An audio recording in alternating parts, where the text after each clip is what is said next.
تحریر فرمایا ہے کہ ایک شخص نے رشوت سے زمین خریدی اور پھر اچھی صحبت کی وجہ سے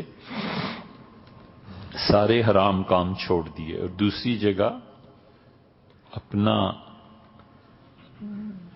تبادلہ، یہ بھیا تبادلہ کیسے لکھا ہے؟ اردو خراب کرتے ہو. تبادلہ دوسری جگہ کروا لیا.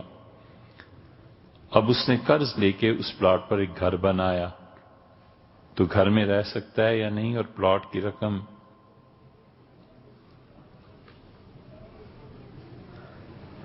کو لو ڈالنے چاہیے. جن لوگوں سے رشوت لی ہے ان کا ڈھونڈنا مشکل ہے. جو اردو یہ صحیح نہیں ہے بھیا، یہ قرآن تھوڑا ہی ہے کہ آپ غلط پڑھیں تو کوئی لقمہ دے دے گا، یہ اردو ہے. تو بات یہ ہے کہ رشوت سے پلاٹ لیا اور پھر اللہ تعالیٰ نے مہربانی فرمائی، ہدایت دے دی اور انہوں نے مکان بنا لی. اس مکان میں رہیے. اب اس کا حل کرنا ہے تو دو ہی صورتیں ہیں. ایک صورت تو آپ نے خود تحریر فرمائی کہ جن سے رشوت لی تھی انہیں یہ چیزیں، ان کے پیسے واپس کیے جائیں. لیکن آپ نے لکھا ہے کہ مشکل ہے. پھر دوسرا حل اس کا یہ ہے کہ آپ اتنے پیسے ان کی طرف سے خیرات کیجئے. مثلا 1,00,000 روپیہ رشوت دی تھی تو 1,00,000 روپیہ اللہ کی راہ میں ایسے خیرات کیجئے کہ جو چیز آپ نے دی ہے اس سے آپ نفع نہ اٹھائیں. خیرات تو یہ بھی ہو سکتی ہے نا کہ اپنی بیوی کو کچھ چیزیں دے دی، مال دے دیا، سونا دے دیا کہ اللہ کی راہ میں.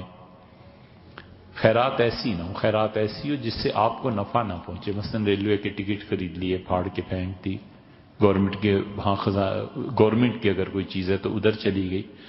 اسی طرح ان لوگوں کے لیے جو پیسہ آپ نے خرچ کیا ہے، جو نفع جو اللہ کی راہ میں خیرات کی ہے، آپ کو نفع نہیں پہنچا اور وہ خیرات ہو گئی، تو قیامت میں اللہ تعالیٰ جس کے پیسے ہیں، جس کے پاس پہنچانا ہے، وہ خود ہی حساب و کتاب کر لے گا. لیکن اس معاملے میں نہ تو ایک طرف جانا چاہیے نہ دوسری ایکسٹریم پہ. یہ بھی نہیں ہو سکتا کہ آپ گھر چھوڑ دیں.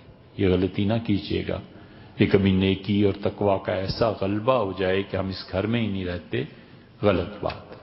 جب شریعت اجازت دیتی ہے تو بس کافی ہے. شریعت سے بڑھ کے کوئی نیکی اور تقوی نہیں ہوا کرتا. اور نہ دوسرے اینڈ پہ جائیے کہ وہ نہیں مل رہے تو لہٰذا میں کیا کروں، میں معذور نہیں. ان کی طرف سے صدقہ کیجیے.